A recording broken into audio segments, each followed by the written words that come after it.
एक मित्र ने पूछा है, क्या किसी को उसकी इच्छा के विरुद्ध सम्मोहित किया जा सकता है और उससे वो सब कराया जा सकता है जो वो न करना चाहता हो? सम्मोहन एक विज्ञान है। इसके बारे में तुम्हारी जो अवधारणा है वो टीवी और फिल्मों से बनी हुई है। तुम्हारा ज्ञान बस फिल्मों और टीवी सीरियलों तक सीमित है। सम्मोहन एक विधिवत विज्ञान की तरह स्वीकार हो चुकी विधा है, जिसका हम आजकल मनोविज्ञान में भी चिकित्सकीय रूप से उपयोग करते हैं। बहुत सारी व्यक्ति की वृत्तियों की चिकित्सा के लिए सम्मोहन का विधिवत उपयोग किया जा सकता है। सफलतापूर्वक इसके उपयोग किए जा रहे हैं। सम्मोहन कई तलों पर काम करता है। सम्मोहन ऐसी विधा नहीं है कि तुम अपने चेतन मन से अपना रिश्ता खो बैठते हो।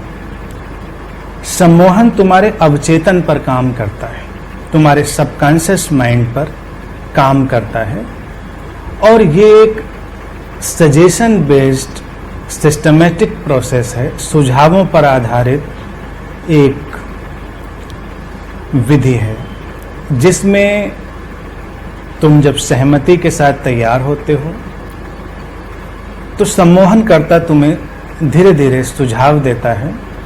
सुझावों का एक पैटर्न है। उन सुझावों के माध्यम से धीरे धीरे तुम अपने सबकॉन्शियस माइंड की एक ट्रांस स्टेट में जाते हो। ये सुझाव कभी भी मानसिक रूप से नहीं दिए जाते। सुझाव हमेशा बोलकर, बताकर दिए जाते हैं, और उसको जो सब्जेक्ट है वो सुनता है, समझता है और स्वीकृति देता है। उसका चेतन मन पूरी तरह से उस सुझाव के प्रति अपनी स्वीकृति देता है। तब धीरे धीरे उसके अवचेतन में उन सुझावों की ऊर्जा प्रवेश करती जाती है। ऐसा संभव नहीं है कि तुम्हारे चेतन मन के विपरीत कोई सुझाव दिया जा सके। तुम्हारा चेतन मन हमेशा तुम्हारे साथ खड़ा रहता है। अगर सम्मोहनकर्ता तुम्हें सुझाव दे रहा है और तुमसे अचानक कहे कि ये जहर खा लो, तुरंत सम्मोहन टूट जाएगा। वो तुमसे कहे कि अपने कपड़े उतार कर खड़े हो जाओ, तुम्हारा सम्मोहन टूट जाएगा। अगर तुम किसी न्यूडिस्ट क्लब के सदस्य हो, तब कपड़े उतार कर खड़े हो जाने पर तुम्हारा सम्मोहन नहीं टूटेगा, क्योंकि तुम्हारे चेतन मन में उस प्रक्रिया के प्रति एक स्वीकार भाव है। लेकिन जिस किसी भाव के प्रति तुम्हारे अंदर स्वीकार भाव नहीं होगा, तुम्हारे चेतन मन की धारा अवचेतन मन के उस प्रवाह को तोड़ देगी और तुम वापस आ जाओगे। सम्मोहन के सुझाव हमेशा उन जोन में काम करते हैं जो तुम्हारे चेतन मन के हिस्से नहीं है, जो तुम्हारी कंडीशनिंग या कहें कि तुम्हारे अंतःकरण से प्रेरित नहीं है। हर व्यक्ति का एक अंतःकरण निर्मित होता है। अब जैसे किसी मुस्लिम व्यक्ति का एक तरह का अंतःकरण बन गया है, एक हिंदू का अलग तरह का अंतःकरण बन गया है, तो वो अपने अंतःकरण के अनुसार कार्य करेंगे। एक हिंदू को सम्मोहित करके तुम कहो कि ये गाय है, इसकी हत्या करो, वो सम्मोहन से तुरंत बाहर आ जाएगा, क्योंकि उसके प्रति उसके अंतःकरण में एक गहरे सम्मान की भावना हमेशा निर्मित की गई है। लेकिन हमें हमारे मन के जाल के प्रति सतर्क रहना चाहिए। हमारा मन हमारे लिए बहुत सारे जाल निर्मित करता है। सम्मोहन की अवधारणाएं और बातें प्रायः लोगों के जीवन में उनके दमन को छुपाने की वृत्तियां बनी रहीं, या उनकी मूढ़ता और जड़ता को छुपाने की प्रक्रियाएं बनी रहीं।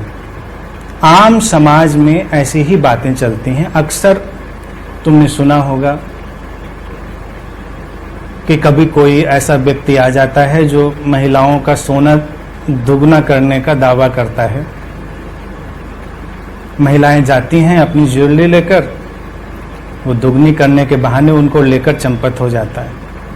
घर वाले जब पूछते हैं कि क्या हुआ, तो कहती हैं उसने मुझे सम्मोहित कर दिया था, मुझे हिप्नोटाइज कर दिया था, मुझे पता ही नहीं चला कि हमने कब निकाली, कब उसको दी और कब वो चंपत हो गया।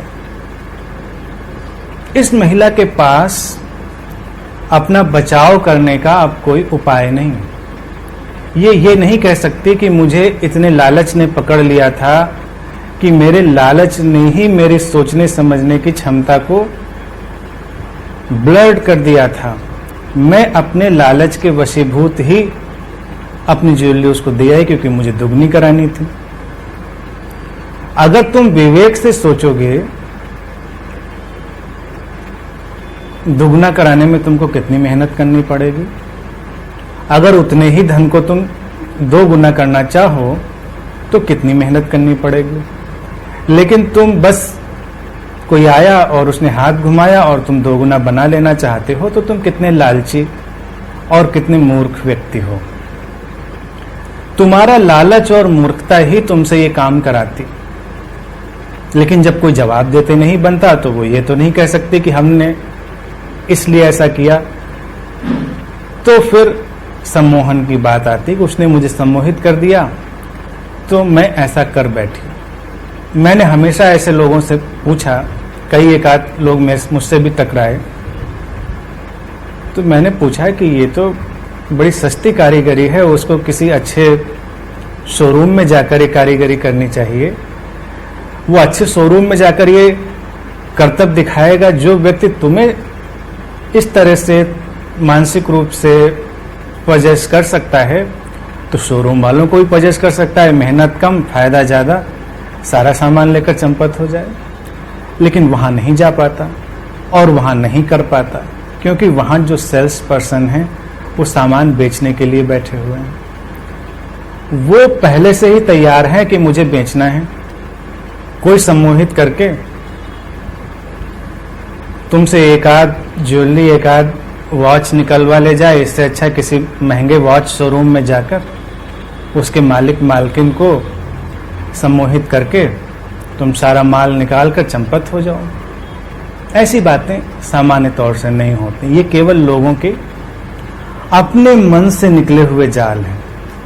मेरे पास भी एक महिला आया करती थी और मुझे पता चला कि उन्होंने बोला कि किसी ने उनके ऊपर सम्मोहन का प्रयोग किया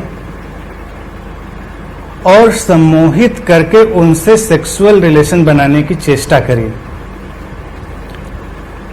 अब ये हैरान करने वाली बात है कि कोई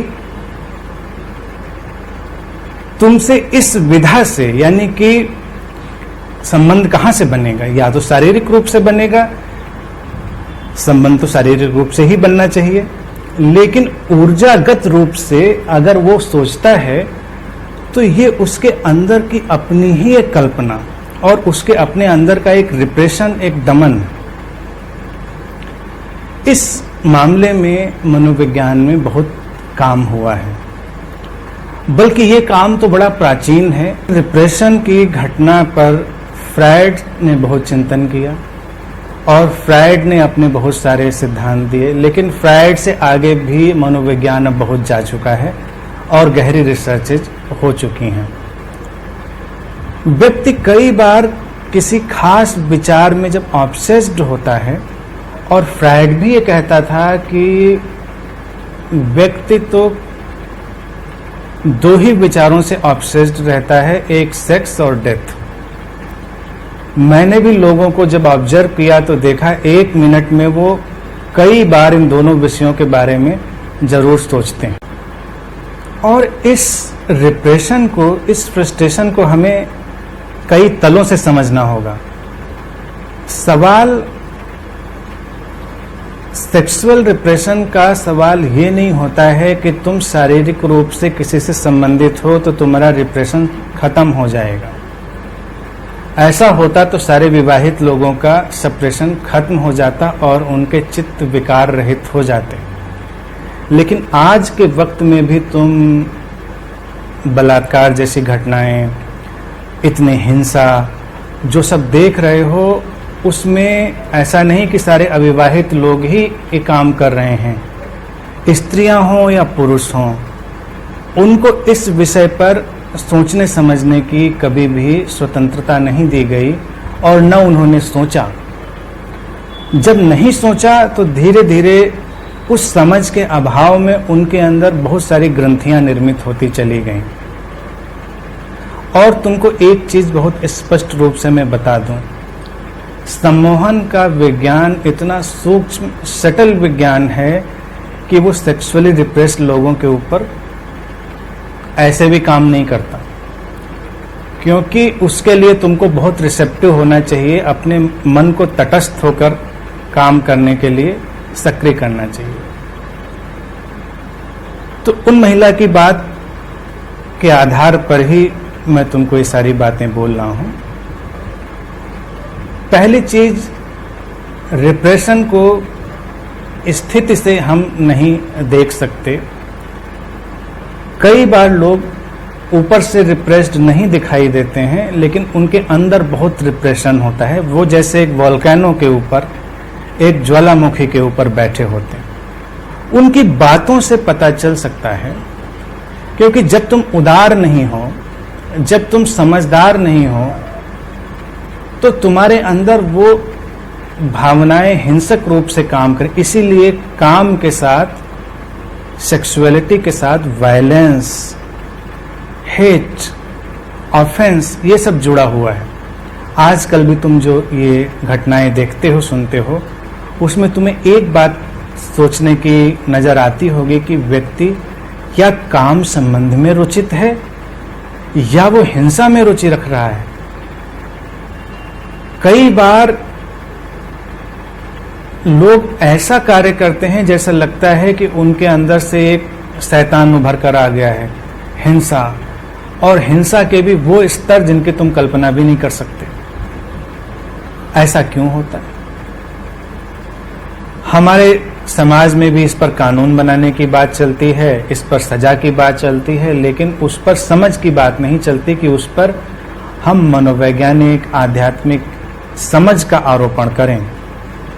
पहली चीज, अगर व्यक्ति का चित्त उदार नहीं है, लोगों के प्रति उदार नहीं है, तो उसका रिप्रेशन एक घातक रूप से काम करेगा और वो कभी कभी किसी भी रूप में निकल कर बाहर आ सकता है। जैसे यही महिला एक बार मेरे पास आई तो कहने लगी कि ओशो के यहाँ तो कितना फ्री सेक्स का वातावरण, और हम लोग तो वैसे नहीं हैं, हम लोग तो उसमें ऐसी बातों में रुचि नहीं रख सकते। मैंने कोई जवाब नहीं दिया, लेकिन मैं सोचने लगा कि अचानक शून्य से इस बात की जरूरत क्या थी, ये बात कहां से कौंध गई, कहां से गूंज गई। तुम लगातार इस मामले में सोचते रहे होगे तो तुम्हारा दिमाग उस पर चला गया। ओशो ने इस विषय पर बहुत अच्छे ढंग से समझदारी पूर्वक बात करी। उनके यहाँ सारे लोग उस बात को समझ पाए ऐसा मैं नहीं कहूँगा। मेरे संपर्क में भी बहुत सारे लोग आए जो नासमझी से भरे थे, लेकिन मेरे संपर्क में ऐसे भी बहुत लोग आए उनसे जुड़े हुए जो बहुत गहरी समझ से भरे हुए थे। इसी विषय पर एक बार ओशो से किसी ने पूछा था कि क्या आप फ्री सेक्स में यकीन करते हैं? तो ओशो ने तुरंत बड़ा अच्छा उत्तर दिया, तो आप क्या सोचते हैं, पेड होना चाहिए?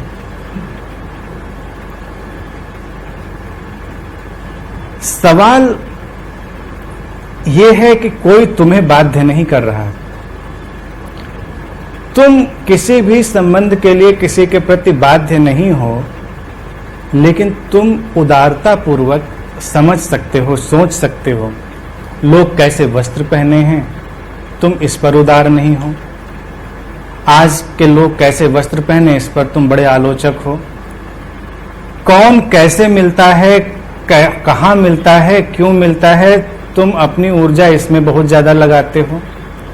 इससे अच्छा तुम अपने ऊपर अपना ध्यान रखो, अपने ऊपर काम करो। तुम अपने से भटक रहे हो और तुम जिन जिन चीजों पर भटकते हो वो तुम्हारे जीवन के अभाव हैं। जिन चीजों को तुम नहीं जी पाए वो बातें तुम्हें खटकती हैं। एक बार मुझे एक महात्मा भी मिले थे, कई महात्मा मिलते रहे हैं। कई महात्मा तो बिना महात्मा दिखे हुए महात्मा होते हैं और कुछ महात्मा बस महात्मा जैसे दिखाई देते हैं। तो उन्होंने व्रत ले रखा था कि कभी सिनेमा नहीं देखेंगे। महात्मा लोग अक्सर ऐसे व्रत रखते हैं। मुझसे उनकी दोस्ती हो गई थी थोड़ी, तो उस दोस्ती के हवाले ही एक दिन वो मुझसे कहने लगे कि कभी कभी जब सोचता हूं तो अंदर बड़ी कसक उठती है कि क्या होता है वहां। मैंने कहा कि चलो देख आते हैं एक बार, तुम्हारी झंझट खत्म हो जाए।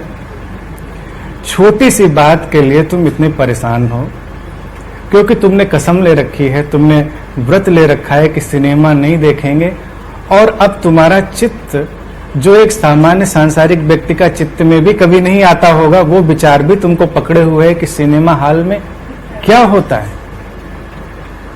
तो सेक्सुअलिटी भी करीब करीब ऐसी ही चीज हो गई है। जिन लोगों के जीवन में समझ नहीं है वो लगातार वही सोचते रहते हैं कि क्या होता होगा। इवन वो लोग संबंधों में हो सकते हैं तब भी सोचते रहते हैं, क्योंकि संबंधों में भी इस तल पर जो रहस्य ये है कि शारीरिक तल से मिलकर ही संबंध पूरा नहीं होता है। यहां पर तो तुम्हारा मानसिक भावनात्मक तल, तुम्हारा चेतनागत तल, और जिसकी बात ओशो भी कर रहे थे वो यही है कि जब तुम सारे तलों से किसी व्यक्ति के संपर्क में आ जाओ तो वो समाधि की घटना घटती है। लेकिन सारे तलों से संपर्क में आना बहुत कठिन है, और यहीं पर कुछ लोग बात भी चूकते हैं। वो संभव है तब जब तुम किसी के अनन्य प्रेम में हो, गहरे प्रेम में हो। अगर तुम गहरे प्रेम में नहीं हो, तुम केवल विवाहित ही हो, तब भी कोई बात बनने वाली नहीं। और भारत में इस अनन्य प्रेम के लिए हमने प्रतीक चुना राधा और कृष्ण का। राधा किसी दूसरे की ही पत्नी थी, कृष्ण की पत्नी नहीं थी। तो अगर आज के सामान्य संदर्भ में हम देखेंगे तो वो एक टीवी मटेरियल है, न्यूज मटेरियल है। भारत में ये बताने की चेष्टा करी गई कि ये अनन्यतम प्रेम की घटना में संभव है, वो कहीं भी हो। भगवान बुद्ध ने अपने पंचशील में एक सिद्धांत दिया, व्यभिचार ना करो। भगवान बुद्ध ने इसको अपने जीवित रहते हुए बहुत अच्छे से लोगों को समझाया था, और मैं समझता हूं कि वही मनोवैज्ञानिक गहरी समझ है, वही बियॉन्ड फ्राइडियन समझ है। भगवान बुद्ध ने कहा कि हर वो संबंध व्यभिचार है जो अनन्यतम प्रेम से नहीं आता, जहां पर तुम अपनी प्राण और अपनी आत्मा से किसी से नहीं जुड़ते। लेकिन कालांतर में उनके इन्हीं पंचशीलों का जब लोगों ने इंटरप्रिटेशन शुरू किया, तो चूंकि वो सामाजिक सोच से ही बंधे हुए थे, सामाजिक सोच से आगे उनकी कोई सोच नहीं थी, तो लोगों ने इसको इंटरप्रेट किया कि अपने विवाहित जीवन से जो बाहर संबंधित है वो व्यभिचार में है। अपने विवाहित जीवन में भी तुम अगर अप्रेम पूर्ण संबंधों में हो, तुम व्यभिचार में हो। तुम अपने विवाहित जीवन में भी अगर किसी की इच्छा के विरुद्ध संबंध बनाने की चेष्टा करते हो तो बलात्कार की श्रेणी में आएगा। और फिर तुम कानून की बात लाओगे तो कानून भी तुम्हारी सामाजिक नादानियों पर चलता है। इसीलिए कानून में क्या है ये बहुत मायने नहीं रखता। अभी भी इस बात पर आंदोलन चल रहा है। कई सुलझे हुए सामाजिक संगठन इस बात पर आंदोलन कर रहे हैं कि विवाह के अंदर जो बलात्कार की घटना है इसको भी कानूनी जुर्म अपराध माना जाए। लेकिन अभी कुछ वक्त पहले ही एक कोर्ट ने ये निर्णय दिया एक पत्नी ने अपना शिकायती जो पत्र था अदालत को दिया।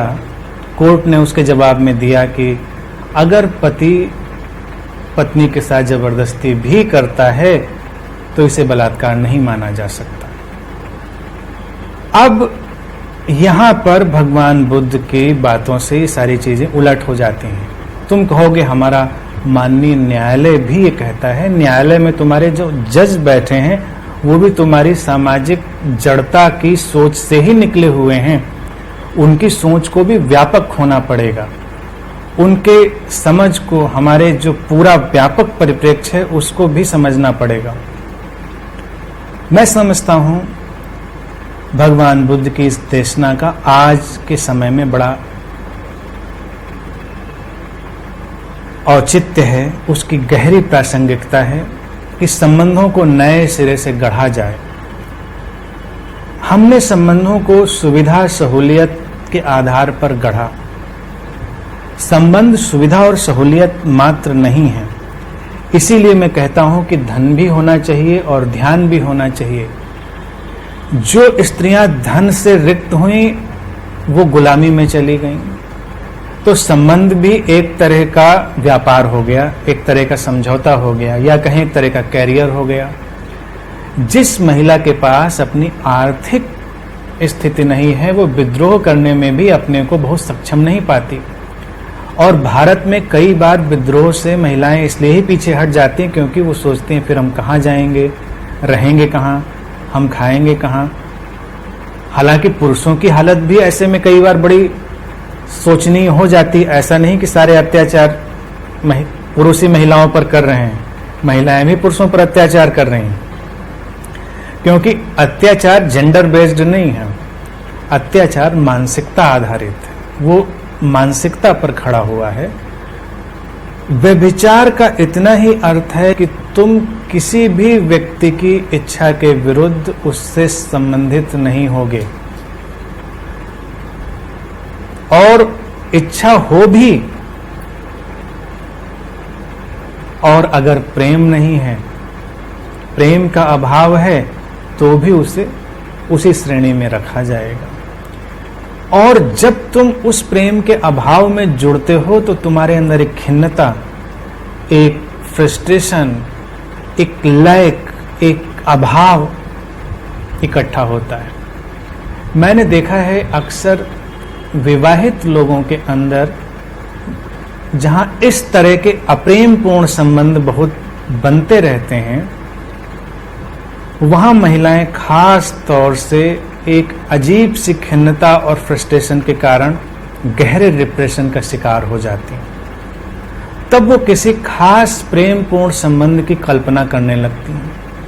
लेकिन प्रेमपूर्ण शब्द जो है ये अभी उनके एक्सपीरियंस फील्ड में नहीं है। जैसे तुमने आम नहीं खाया है तो तुम आम की कल्पना नहीं कर सकते या कर सकते।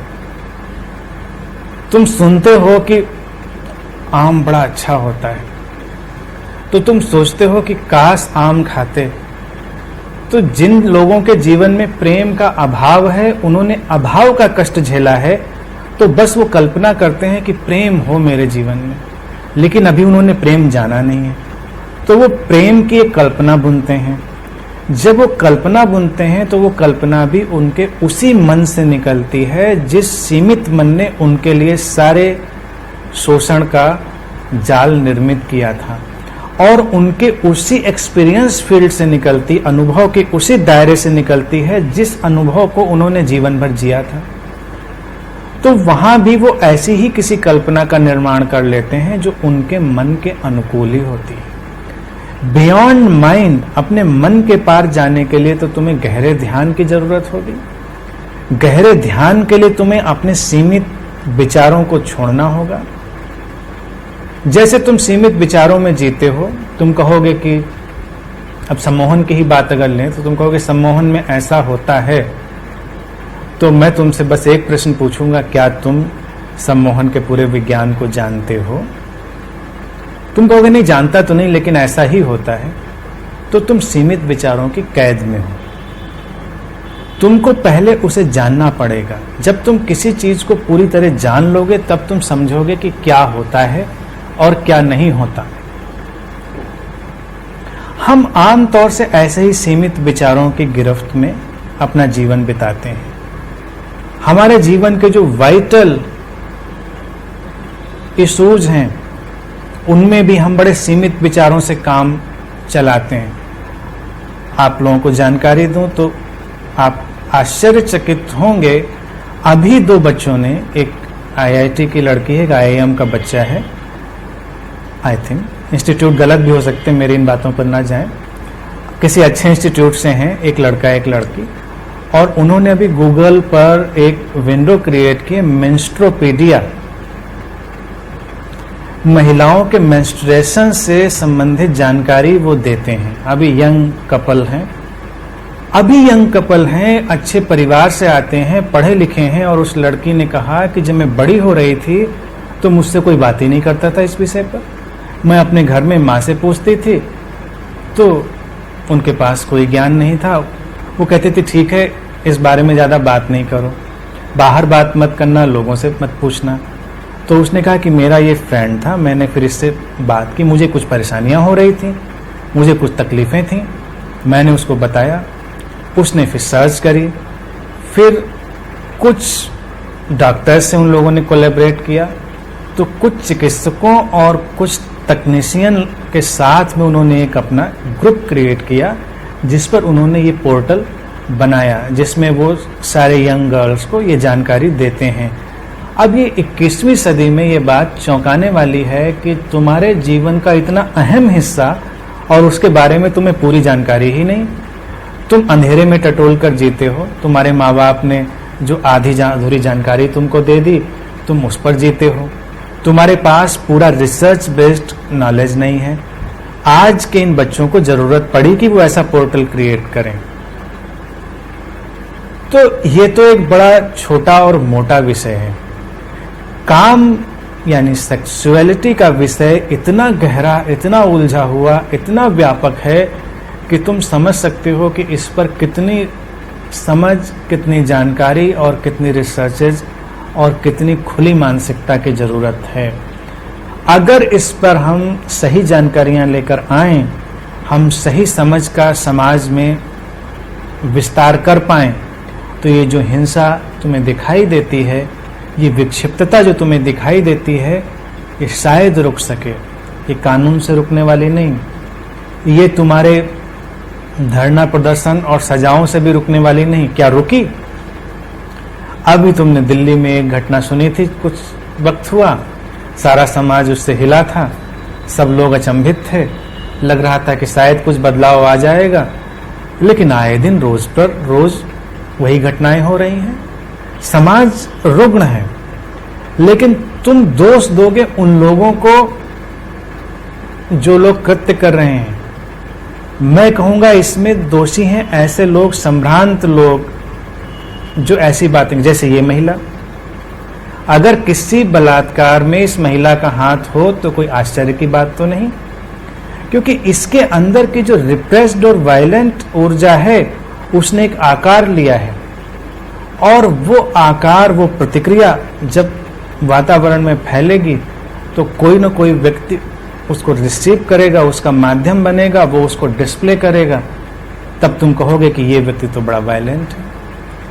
लेकिन तुम अपने घर की अच्छी वातावरण में बैठकर जब अपने रिप्रेशंस के साथ खेलते हो और उनके साथ तुम एक हिंसक व्यवहार करते हो,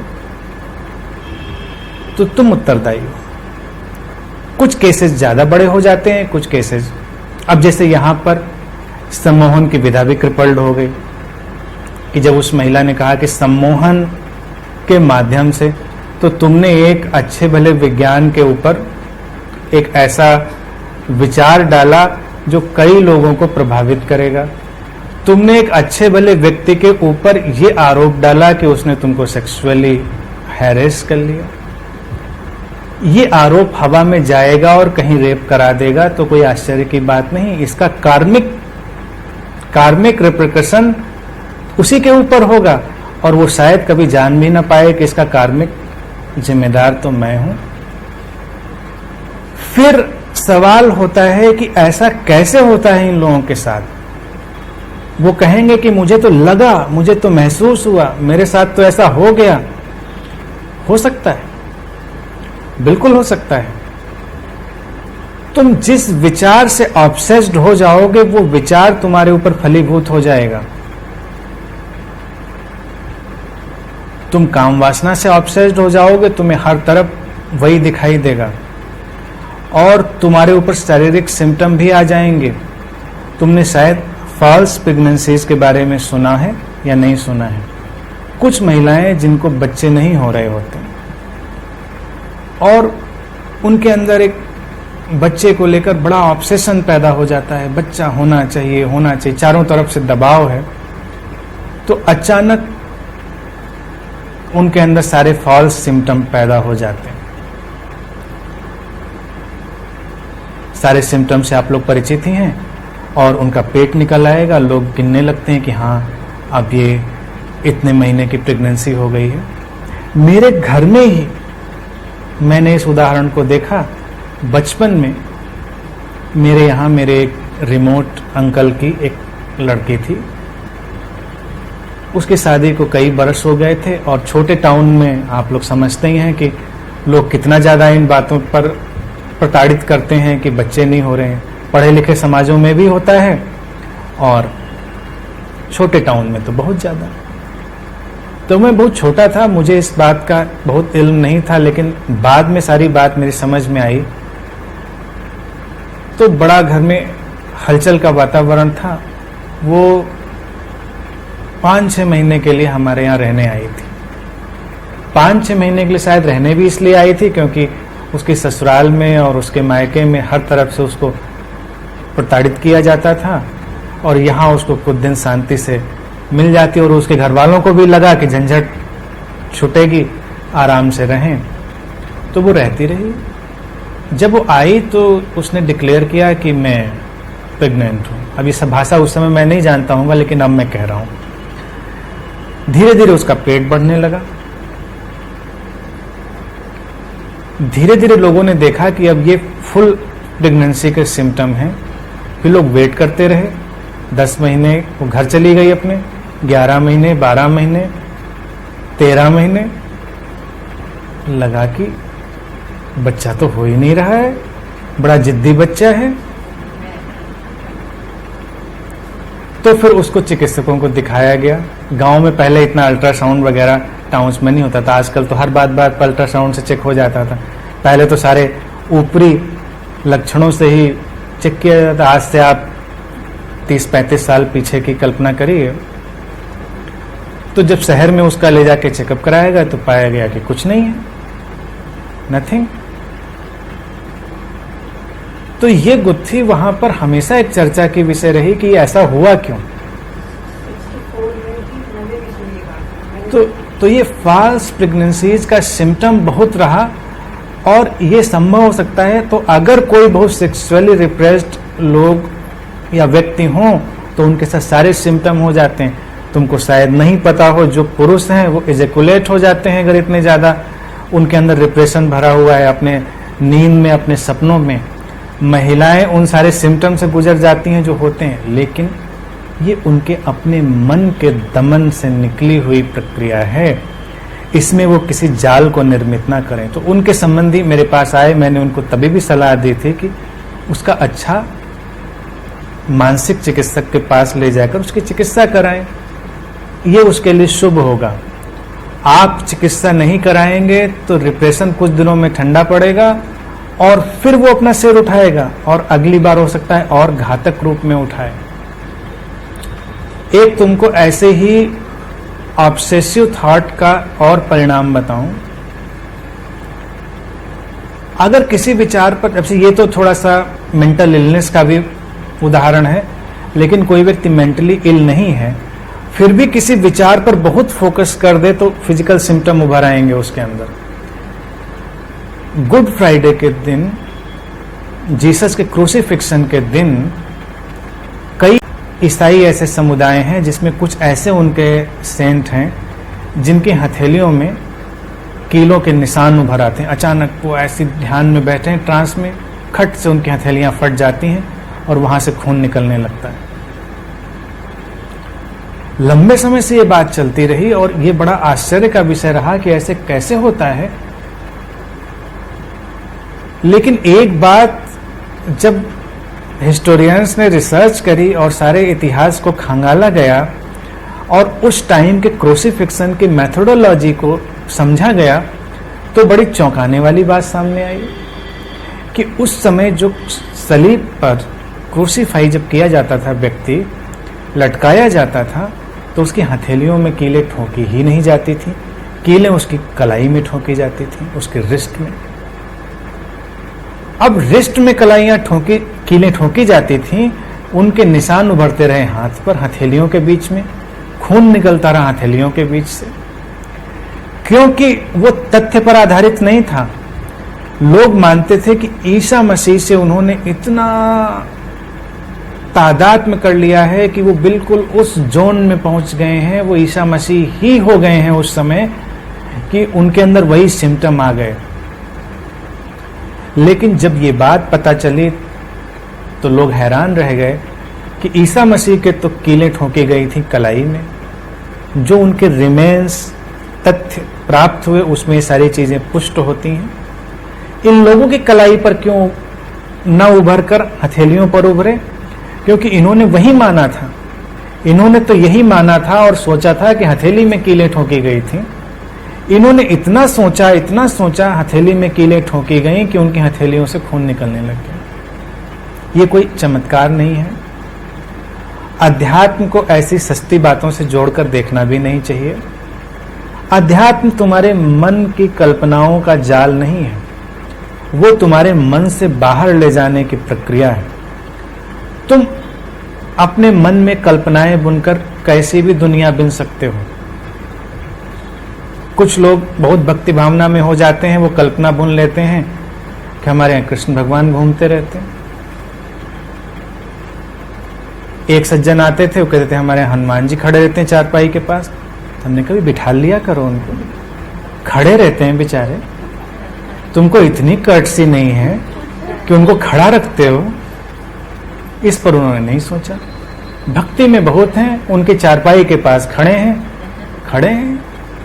हनुमान जी भी एक नौकर चाकर हो गए, कृष्ण भगवान घूम रहे हैं। तुम अपने मानसिक जड़ताओं और मूढ़ताओं से कोई भी कल्पना बुन सकते हो और वो तुम्हें हकीकत जैसी जान पड़ सकती है। तुम्हें हकीकत जैसी जान पड़ती है, इसी से वो हकीकत नहीं हो जाती।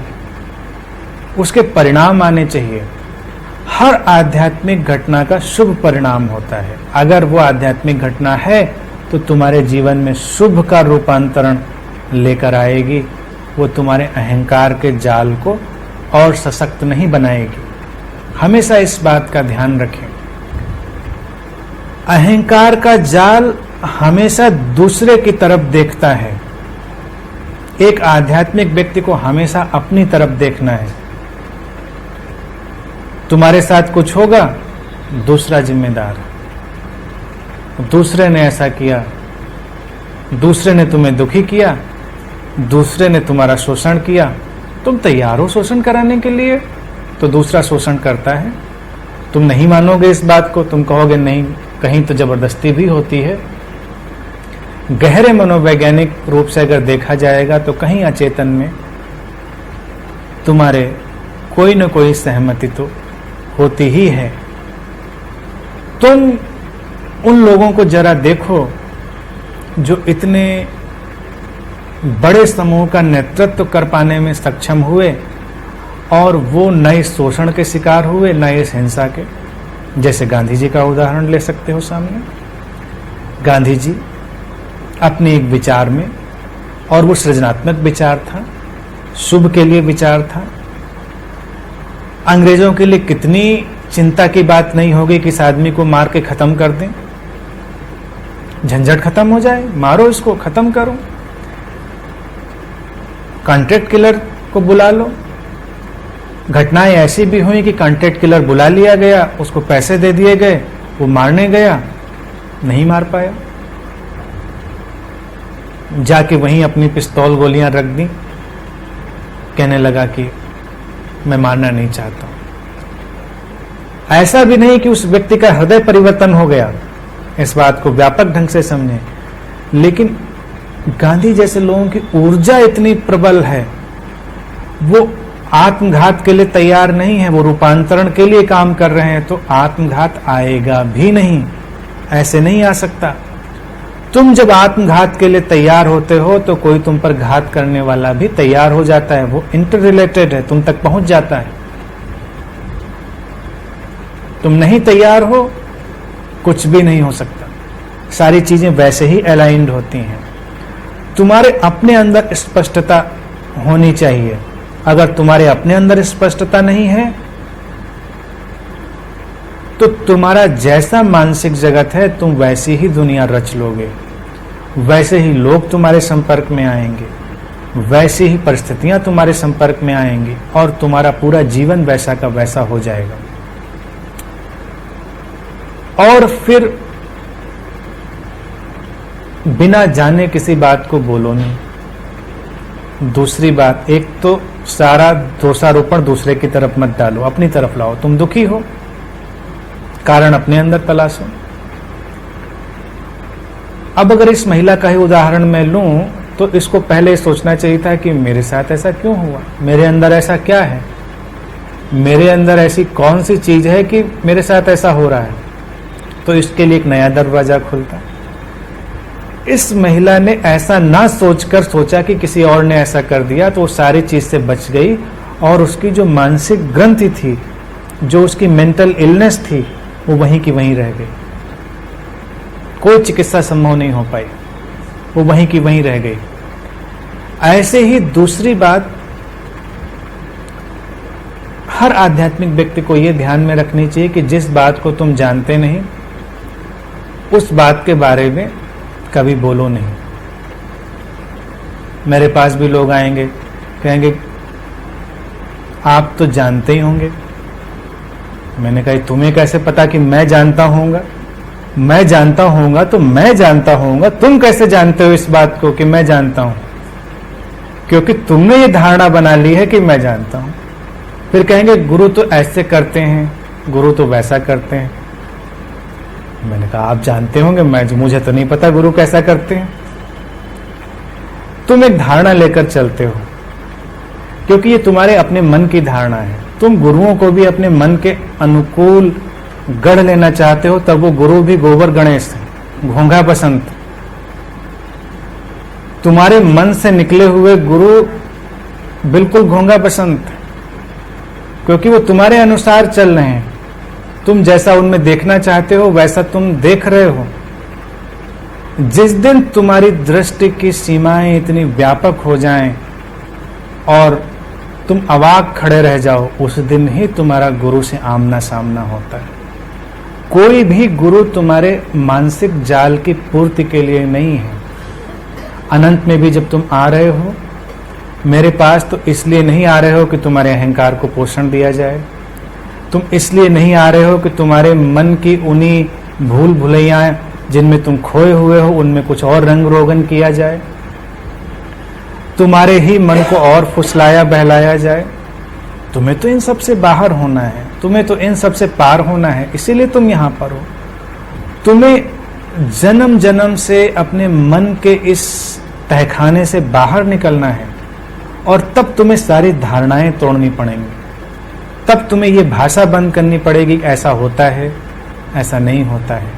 तुम्हें नहीं पता क्या होता है क्या नहीं होता है, तुम नहीं जानते हो। तुम ये भी नहीं जानते हो कि ध्यान क्या होता है, ध्यान क्या नहीं होता। तुम ये भी नहीं जानते कि सत्संग क्या होता है क्या नहीं होता। तुम ये भी नहीं जानते कि गुरु क्या होता है क्या नहीं होता। अगर तुम जानते ही थे तो बात खत्म हो गई। तुम नहीं जानते, तुम खोज रहे हो। खोजी तो बस खोजता है, वो कहता है कि मुझे नहीं पता, मुझे नहीं पता। मुझे पता होता तो फिर बात ही क्या थी। तो जब भी किसी सद्गुरु के पास हो तो पहली चीज अपने आरोपित विचारों को अलग हटाएं। तुम्हारा मन ही संतुष्ट हो इस बात की चिंता ना करें। कभी कभी तुम्हारा मन अगर बेचैन हो जाए तो समझो तुम ठीक रास्ते पर हो, और मेरे पास जब तुम रहोगे तो मैं तुम्हें निश्चित तौर से बात कह सकता हूं कि तुम्हारे लिए दो ही रास्ते हैं, तीसरा रास्ता नहीं। इंडिफरेंट होने का रास्ता नहीं है, या तो तुम मुझसे प्रेम करोगे या मुझसे घृणा करोगे, या तो तुम दोस्त बनोगे या दुश्मन बनोगे, तीसरा रास्ता नहीं। या तो तुम कभी बहुत प्रसन्न हो जाओगे या तुम बिल्कुल छिन्न भिन्न हो जाओगे। कभी जब प्रसन्न होगे तब तुम्हारे लिए अस्तित्व उस तरह की जरूरत महसूस कर रहा होगा, और कभी कभी मैं तुम्हारे मन के जाल को जब बिखेरूंगा तो तुम गहरी पीड़ा, घृणा, उत्तेजना, बेचैनी अनुभव करोगे। अगर तुम मेरे पास आकर सिर ही हिलाते रहे, बहुत अच्छा लगा, बहुत मजा आया, तो एक दिन चुप जाओगे, एक दिन थोड़ी देर तुम तन कर बैठ जाओगे, ये तो बिल्कुल बात नहीं जमी।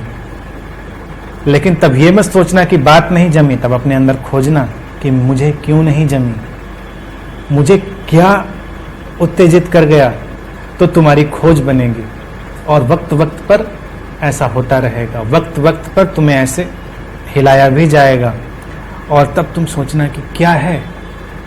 अगर तुम उस खोज के साथ चलते रहे तो तुम आत्मज्ञान की तरफ, तुम सेल्फ रियलाइजेशन की तरफ, तुम एनलाइटनमेंट की तरफ बढ़ोगे। लेकिन अगर तुम हमेशा अच्छा अच्छा ही चुनते रहे तो तुम मन के ही गोल गोल दायरों में घूमोगे। जन्मों से कोई विचार तुम्हारे अंदर जड़ जमाए बैठा है, अचानक तुमसे उसको छीना जाए तो तुम बौखला जाओगे। तुम एक बैसाखी लेकर जन्मों से चलते रहे हो, और मैं देखता हूं कि तुम्हें उसकी जरूरत नहीं है, और मैं तुमसे वो ले लूं, तुम कितनी तो गालियां नहीं दोगे मुझको, तुम कितना परेशान नहीं होगे। तुमको लगेगा कि मेरा तो सब कुछ चला गया, अब मैं कैसे रास्ते को तय करूंगा। लेकिन जब तुम फिर भी चलोगे, चल पाओगे, देखोगे कि नहीं मैं तो चल सकता हूं, फिर तुम जागे रहोगे और देखोगे कि नहीं बैसाखी की कोई जरूरत नहीं, तब तुम ग्रेटिट्यूड अनुभव करोगे, तब तुम अनुग्रह अनुभव करोगे कि ये बड़ा अच्छा था कि बैसाखी छीन ली गई। लेकिन प्रारंभ में तुम अनुग्रह नहीं दिखाओगे, प्रारंभ में तो तुम सिर फोड़ देना ही चाहोगे। इसीलिए गुरु लोग हेलमेट पहन के बैठते, हेलमेट नहीं पहले वाले साफा बांध के बैठते थे, अब हम लोग थोड़ा इनसिक्योरिटी में बैठते हैं। तो अगर तुमसे तुम्हारी बैसाखी छीनी जाएगी तो तुम आक्रोशित होगे, तुम क्रोध से भरोगे, ये स्वाभाविक है। तुम्हें दवा पिलानी हो, तुम कितना उपद्रव नहीं करते हो। तुम चिकित्सक के पास जाते हो, एक इंजेक्शन लगाना होता है, तुम कितनी चीख पुकार नहीं मचाते हो। तो सद्गुरुओं का काम भी ऐसा ही है, जैसे ड्रेसिंग करना। तुम अपने घाव को बड़ा संभाल संभाल कर रखते हो। तुम अक्सर सोचते हो कितने निर्दयी हो गए, खट से खींच के उन्होंने पट्टी फेंकी, थोड़े दर्द हुआ लेकिन तुम्हारा काम हो गया। तुम अगर धीरे धीरे करते तो उसे कभी उखाड़ भी नहीं पाते, उखाड़ पाए भी नहीं थे, इसीलिए तो तुम उसके पास गए थे और उसने पकड़ा, खींच दिया तो दर्द हुआ। इसीलिए भगवान बुद्ध भी कहते थे कि मैं चिकित्सक हूं, मैं तुम्हारी आत्मा का वैद्य हूं, मैं गुरु नहीं हूं। गुरु के बारे में तुम्हें अपनी सारी धारणाएं विदा कर देनी होंगी, तभी तुम उसका साक्षात्कार कर पाओगे। और अपने रिप्रेशंस को तुम्हें पहचानना होगा। आज मैंने उस पर केवल इशारे किए हैं, फिर उस पर और गहराई में गंभीरता से कभी बात करेंगे। आज के लिए इतनी ही बात।